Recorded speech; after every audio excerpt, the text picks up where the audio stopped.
빌립보서 2장 25절 이하의 말씀을 보겠습니다.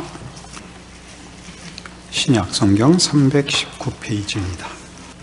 그러나 에바브로디도를 너희에게 보내는 것이 필요한 줄로 생각하노니 그는 나의 형제요 함께 수고하고 함께 군사된 자요 너희 사자로 내가 쓸 것을 돕는 자라.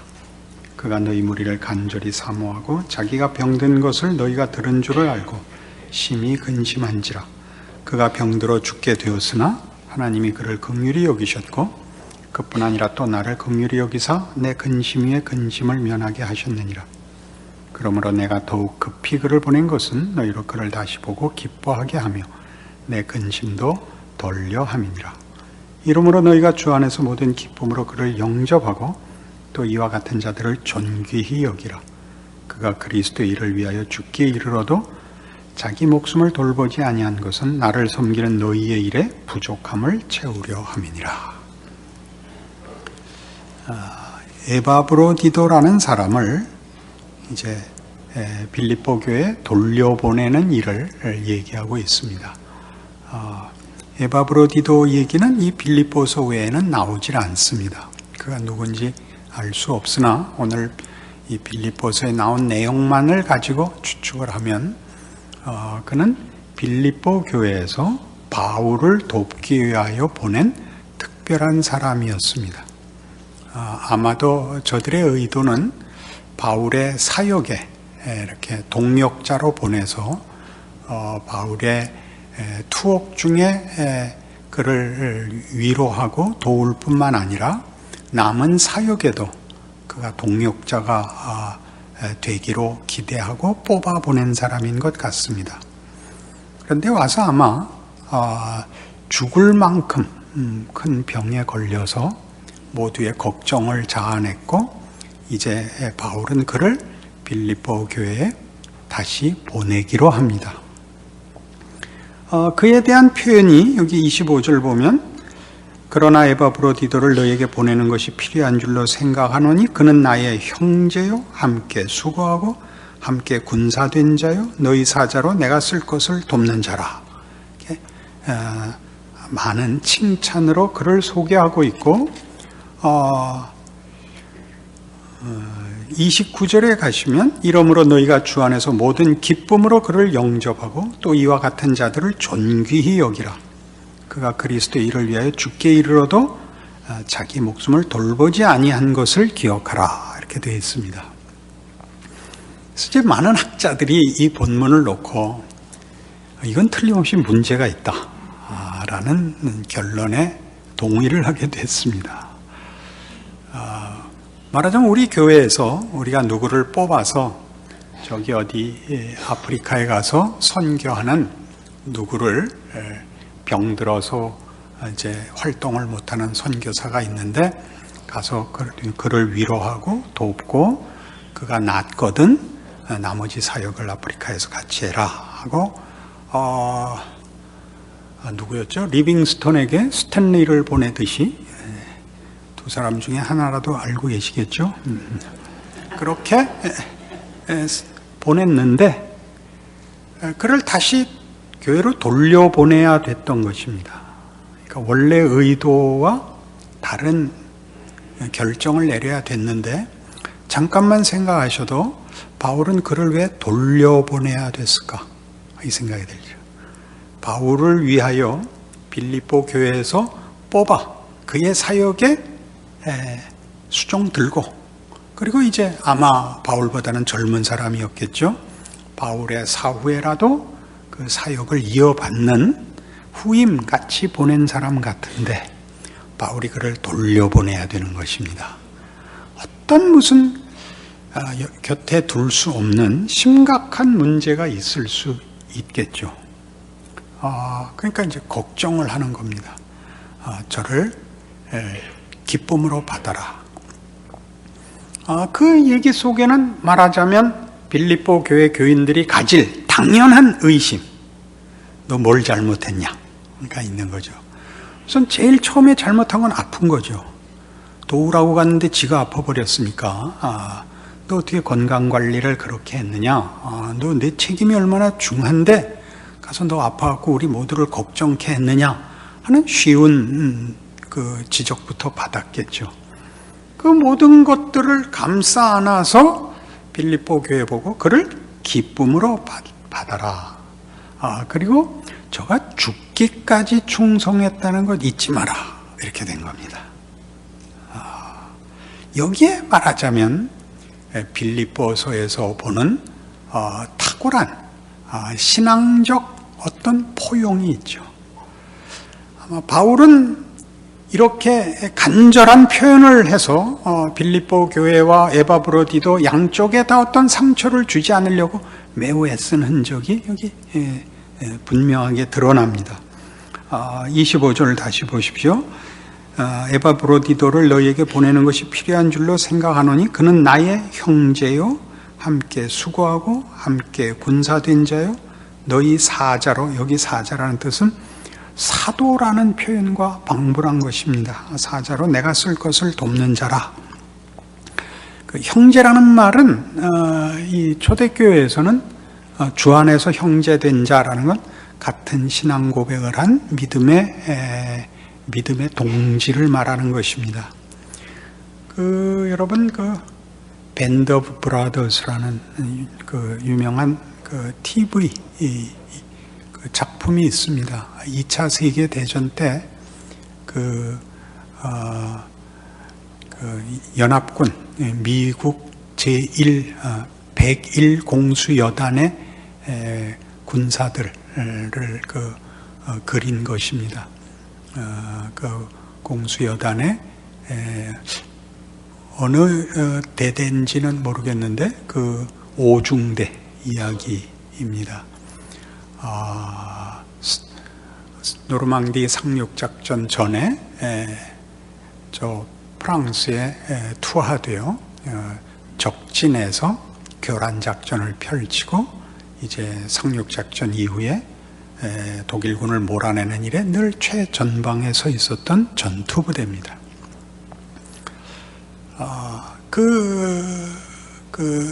동지애, 전우애라는 게 너무 깊어서 그 극 중에는 어떤 식으로 표현이 되느냐 하면 새로 오는 신참들을 괄세합니다. 동지애가 너무 세서 왜 신참을 괄세하냐 하면 정 주기 싫어서, 죽어나가는 게 싫어서 정을 안 주려고 그럽니다. 자기네끼리는 이미 정 붙은 그 고참들끼리는 어지간한 부상으로 후송되면 병원을 탈출해서 전선으로 복귀합니다.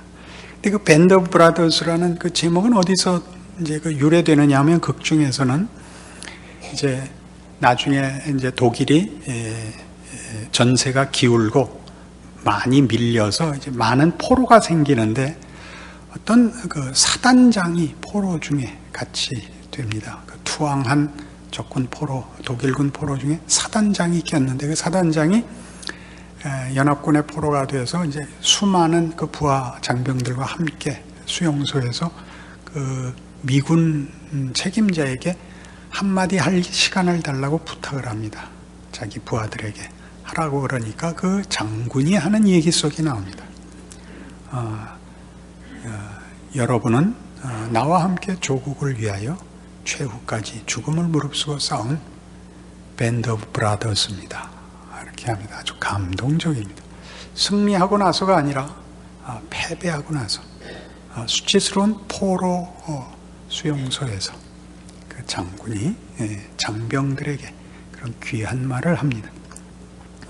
바울이 이렇게 얘기를 합니다. 누군데 같이 데리고 있을 수 없는 어떤 이유 때문에 할 수 없이 보내야만 되는 빌립보 교회 교인들에게 어떤 실망을 안겨야 되는 그들을 상처 줄 수 있는 일을 도무지 옆에 둘 수 없는 어떤 이유 때문에 그를 보내야 하는데 이런 일종의 찬사를 그에게 붙여서 보냅니다. 아무런 말썽이 없이 사건을 무마하자는 것이 아니고 진심으로 그렇게 표현하고 있다고 느껴집니다. 진심으로. 같이 일할 수는 없지만 내 마음에 들지 않는다고 경멸하거나 정죄하지 않고 비난하지 않고 자기의 결정을 변명하지 않고, 이것이 말하자면 신앙입니다. 우리가 서로 마음이 맞고 명분 있는 일을 하고 자랑스러운 일에 도움이 됐을 때만 이 찬사를 주는 것이 아니라, 우리가 마음에 들지 않고 서로가 서로에게 짐이 돼서 같이 있을 수 없는 때에도 이 찬사를 쓴다는 말이죠. 이것을 저는 오늘, 특별히 오늘 여러분 모두에게 이 찬사를 꼭 기억하게 하고 싶은 이유가, 여러분 자녀에게 이 찬사를 마음속에 간직하고 계십시오. 여러분 자녀가 이제 내일 시험을 봐야 되는데, 거 봐라, 내가 뭐라 그랬냐? 너 평소에 공부하라 그러지 않았느냐?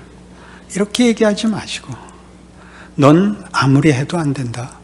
넌 날 닮지 않고 네 아빠를 닮았기 때문에 아무리 해도 넌 소용이 없다 라고 말하지 마시고, 너 내 평소 실력대로 해라. 넌 마음이 약해서 공부 잘하다가도 꼭 시험 땐 망치더라 라고도 얘기하지 마시고, 여러분이 기대한 결과가 나오지 않고, 그리고 그 결과가 나오지 않은 이유가 100% 자녀에게 있을지라도, 얘야, 네가 내 자식으로 태어나줘서 나는 늘 고마웠단다. 너를 키우느라고 내가 많은 날들을 기뻤단다. 그리고 내가 네 덕분에 철이 들었단다. 세상을 사는 것은 각박하고 힘들지 모르지만 세상이 전부가 아니란다. 하나님이 우리를 붙드셔서 너와 내가 사랑하며 의지하며 감사 속에서 여기까지 왔단다. 미래에 대한 걱정일랑 하나님께 맡기고, 이제 시험 중요한 고비를 넘겼으니 오늘은 집을 팔아서 뭘 사 먹자. 이것이 신앙입니다. 우리의 걱정들은 결국 하나님보다 세상이 더 무섭다는 현실 속에서 나오는 것입니다. 그 두려움을 누구에겐가 퍼붓는 것이죠. 누구에겐가. 그것은 다만 상대방의 책임을 묻는 것이 아니라 두려워해야 되는 자신의 실력 없음의 비명입니다. 여러분 자식이 마음에 맞는 어떤 단계를, 어떤 수준을, 어떤 성취를 가지지 못한 것에 대하여 여러분이 벌벌 떠는 이유는 그 모든 책임을 여러분이 져야 한다는 걸 알기 때문입니다. 여러분 혼자 그 짐을 지지 않습니다. 하나님께서 기적이라는 걸 허락하십니다. 은혜를 허락하십니다. 지면 그만인 세상에서 지는 것이 신앙의 최고의 경지인 것으로 요구되는 신앙을 우리가 소유하고 있습니다. 거기서야 뭐가 무섭겠습니까? 죽는 것이 최고인 기독교 신앙을 갖고 있다면 우리가 실패와 오해와 무능에 대하여 무엇이 겁이 나겠습니까? 예수 안에서 성경은 우리를 이 에바브로디도에게 주었던 찬사들로 부르고 있다는 것을 기억하셔야 됩니다. 그래서 우리는 이 문제가 에바브로디도가 최선을 다했다. 그는 목숨을 걸었다. 결과가 나오지 않은 것 때문에 우리가 걱정할 필요는 없다. 라는 이런 찬사를 가지게 되는 사도 바울의 신앙의 근거를 또한 발견하게 됩니다. 에바브로디도가 바울의 마음에 들지도 않고 그를 돌려보내야 되는데 이런 찬사를 보낼 수 있고 누구에게도 책임을 묻지 않으며 그 잘못을 상대방에게 비난하지 않는 그 근거가 무엇이냐라고 묻고 싶으시거든. 바로 이것. 사도 바울이 스스로 묵교 감옥에 있음으로써 깨우치게 된 것, 하나님의 일하심의 신비함에 대한 이해가 그로 하여금 이 관대함과 이 포용력과 이 아무도 정죄하지 않고 찬사를 보낼 수 있는 이 신앙의 핵심을 깨우치게 한 것입니다. 인간이 할 수 있는 일이라는 건 거의 없다. 인간이 하는 거는 결국 책임을 떠넘기는 분노 이외에 다른 게 없다. 기독교인은 그렇게 하지 않는다. 그건 기독교의 윤리이기 때문에 그러지 않는 것이 아니라 예수님이 왜 오셨는가?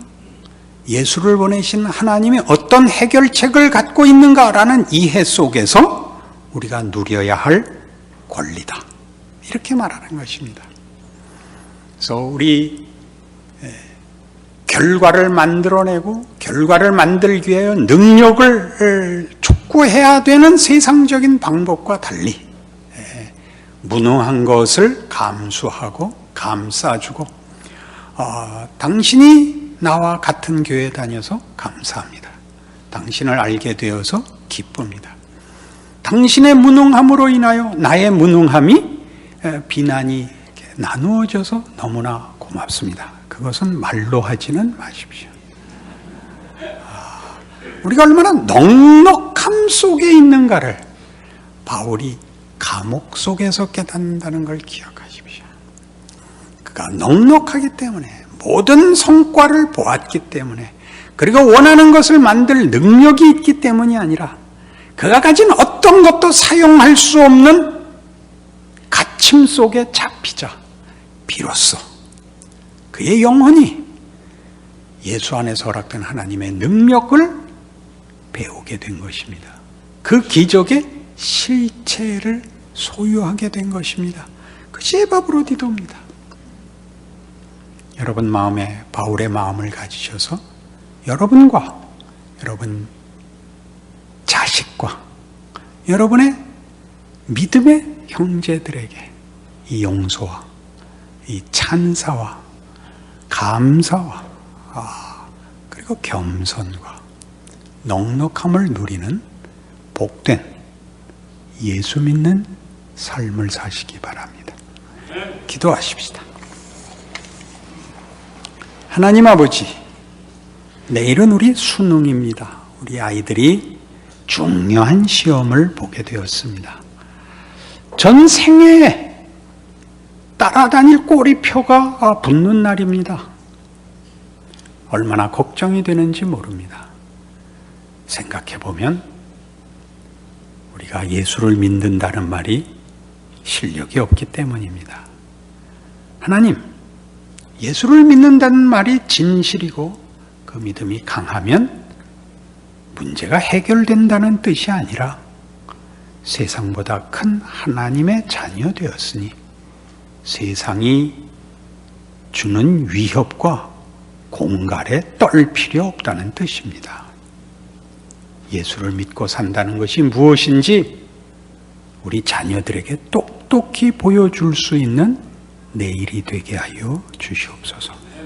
자녀들이 시험을 보는 게 아니라 부모들과 교회가 시험 보는 줄 알고 우리가 세상의 도전 앞에 무엇으로 상대하고 어떻게 반응하고 무슨 힘으로 세상과 맞서 있는지 우리 자녀들에게 보여줄 수 있게 하여 주시옵소서.